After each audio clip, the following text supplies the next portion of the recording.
Election যদি করতে হয় তাহলে সুন্দর একটি প্রক্রিয়ার মধ্যে দিয়ে যেতে হবে। তাহলে গত 15 বছর আর এই নির্বাচনের মধ্যে পার্থক্যটা কি? সংস্থার ঐক্যবাদ কমিশনের রিপোর্ট আসার পরে যদি ওনারা থাকতে পারে থাকবে, আর না থাকতে পারলে থাকবে না।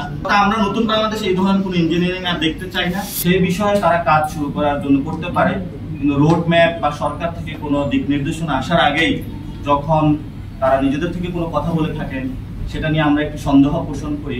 এবং আমরা বরাবরই বলেছিলাম যে 2022-এর যে নিয়ম নীতি রয়েছে, এটা তো সেখানে বিএনপিও বিরোধিতা করেছিল এবং সবগুলো দলে বিরোধিতা করেছিল। এটা ফ্যাসিস্ট সরকার সেই নিয়মগুলো বানিয়েছিল।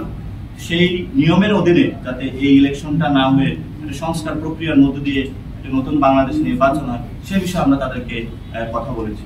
এবং গত 17 তারিখে যে আমরা চিঠিটা দিয়েছিলাম, আমরা বারবার সেটাতে ফোকাস করেছিলাম যাতে সংস্কারের বিষয়গুলোকে ফোকাস করা হয়েছে এবং সংস্কারের মধ্য দিয়ে একটি নতুন নির্বাচন আসে। সেই বিষয়ে আমরা তাদেরকে যাতে নির্বাচন কমিশন সেদিকে ধাবিত হয়, সে বিষয়ে তাদেরকে কাজ যাতে নেয় বাংলাদেশের জনদাবির মুখে, সে বিষয়ে তাদেরকে আমরা দাবি জানিয়েছি। 2022 সালের যে সার্চ কমিটির যে প্রক্রিয়া, আমরা তো ওই প্রক্রিয়ার বিরোধিতা করি এবং আমরা বলেছিলাম যাতে সংস্কারের মধ্য দিয়ে একটি সুন্দর প্রক্রিয়ার মধ্যে দিয়ে আসে। সেখানে যদি ঐক্যমত কমিশন সম্মত হয় এবং তারা যদি এই বিষয়ে ব্যবস্থা নেয়, তার পরবর্তীতে হয়, এটা সরকারের একটি সিদ্ধান্ত। কিন্তু আমরা যারা কমিশনার রয়েছেন সে বিষয়ে না, আমরা সাংবিধানিক প্রতিষ্ঠান আকারে দেখি। সাংবিধানিক প্রতিষ্ঠান আকারে সরকার ঐক্যমত কমিশন থেকে যদি ডিসিশন আসে, সে বিষয়ে পুনর্গঠন হলে সে বিষয়ে আমরা দেখবো। যদি না হয় ইলেকশনের আগে, তখন আমরা এটা পরবর্তীতে কমেন্ট করবো। রিপোর্টগুলো যখন ফাইনাল হবে আসবে এবং সেখানে নির্বাচন কমিশন প্রত্যেকটা সাংবিধানিক প্রতিষ্ঠানে ওনারা পাঠাবেন সিদ্ধান্ত হওয়ার পরে। ওই সিদ্ধান্তগুলোর কথা বলছি, যে সিদ্ধান্তগুলো তারা পাঠাবে যাতে ওইগুলো বাস্তবায়ন। এখন তো হলো সবগুলো, যেমন আমরাও গতকালকে ঐক্যমত কমিশনের সাথে বসেছিলাম, আমরা নির্বাচন কমিশন নিয়েও সেখানে অনেকগুলো কথা বলছি, আমরা আমাদের প্রস্তাবনাগুলো দিয়েছি। বিশেষত বড় একটা নারী ভোটারদের কিভাবে অনেকগুলো বিষয় নিয়ে আলোচনা হয়েছে। ফাইনাল হওয়ার পরে যাতে এটা বাস্তবায়ন হয় সে বিষয়ে আমরা ফোকাস করতেছি।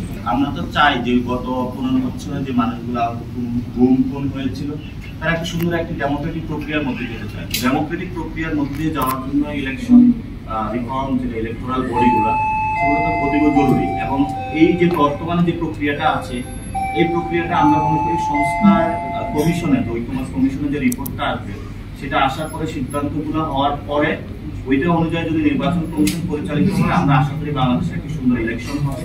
তবে বর্তমান ব্যবস্থা যে অবস্থায় রয়েছে, এই অবস্থা অনেকগুলো বিষয় সংস্কার জরুরি এবং এই সংস্কারগুলো প্রক্রিয়াগুলো আমাদের সাথেও কথা হয়েছে, ওনারা অনেক বিষয় সম্মত হয়েছে। যেগুলো বিধি আকারে আছে ওনারা করে ফেলতে পারবেন, যেগুলো হলো আইন আকারে আসবে সেটা ঐক্যমত কমিশনের মধ্যে দিয়ে আসতে হবে। এটা নির্বাচন কমিশনের যে প্রতিদিন নিত্যকার কাজগুলো তারা করতে পারে, কিন্তু আমরা আভ্যন্তরীণ কাজগুলো তারা করতে পারে, কিন্তু যখন ইলেকশনের ফুল প্রিপারেশন পেজে তারা যাবে, সেই বিষয়ে ঐক্যমত কমিশন থেকে যে রিপোর্টটা আসবে ফাইনাল হয়ে, তখন তার মধ্য দিয়ে যাওয়া উচিত বলে আমরা মনে করি এবং সেটা নিয়ে আমরা দাবি জানিয়েছিলাম। এবং জনগণও এই বিষয়গুলো অ্যাওয়্যার আছে যে যাতে নতুনভাবে বাংলাদেশে একটি সুন্দর যাত্রা আমরা শুরু। এই ইলেকশন কমিশনের এই একটি ব্যবস্থার মধ্য দিয়ে গত 15 বছর অনেক ইঞ্জিনিয়ারিং হয়েছে। ফলে আমরা নতুন বাংলাদেশে এই ধরনের কোনো ইঞ্জিনিয়ারিং আর দেখতে চাই না। এবং আমরা বরাবরই স্পেসিফিক বক্তব্যে এখানে প্রকাশ করেছি যে রাজনৈতিক দলগুলো যেভাবে হলো গত 15 বছরে বিভিন্ন প্রার্থীকে দিয়ে থাকে সশরীরে না আসা, তারপরে হলো ভোটারদেরকে তাদের ভোট দেওয়ার ইনফ্লুয়েন্স করে থাকে এবং বিভিন্ন জায়গায় গ্যাজেট কোনো প্রকাশের পূর্বে নির্বাচন কমিশন থেকে আমরা কোনো সার্টিফিকেট পাই না। এই ব্যবস্থাগুলোর যদি পরিবর্তন না হয়, তাহলে তো আসলে ইলেকশন করে কোনো লাভ হবে না।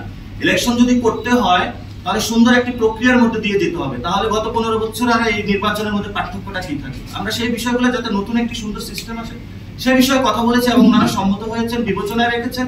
ওনারা এগুলো নিয়ে কাজ শুরু করবেন এবং ওনারা অলরেডি কাজ কিছু শুরুও করেছেন। 2022-এর যে আইনটা রয়েছে, এটা তো আমরা পূর্বে জানিয়েছিলাম এই আইনটা হলো অবৈধ এবং অন্যান্য দলও জানিয়েছিল আইনটা হলো, এবং সেই আইনের অধীনেই হয়েছে বর্তমানে।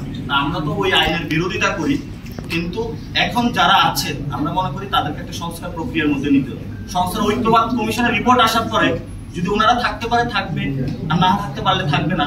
এটা ঐক্যমত কমিশনের রিপোর্টের উপর ডিপেন্ড করবে। আমরা মনে করি নির্বাচন কমিশনের যে সংস্কার এগুলো করা সম্ভব টাইম ফ্রেমের মধ্যেই। 1 নাম্বার 2 নাম্বার বিষয়টা হলো যে আমরা যে সময় চেয়েছি, কারণ আমরা চাচ্ছি সুন্দরভাবে সবগুলো গুছিয়ে দেওয়ার জন্য। আর আমরা খুবই নবীনতম দল, এটা রমজান গিয়েছে, ঈদ গিয়েছে, এবং আমরা সবগুলো বুঝাচ্ছি এবং আমরা একটু সার্টিফাই করতে চাই যাতে হলো ফেস্টিভ্যালে কোনো কেউ আমাদের এখানে অংশগ্রহণ করতে না পারে।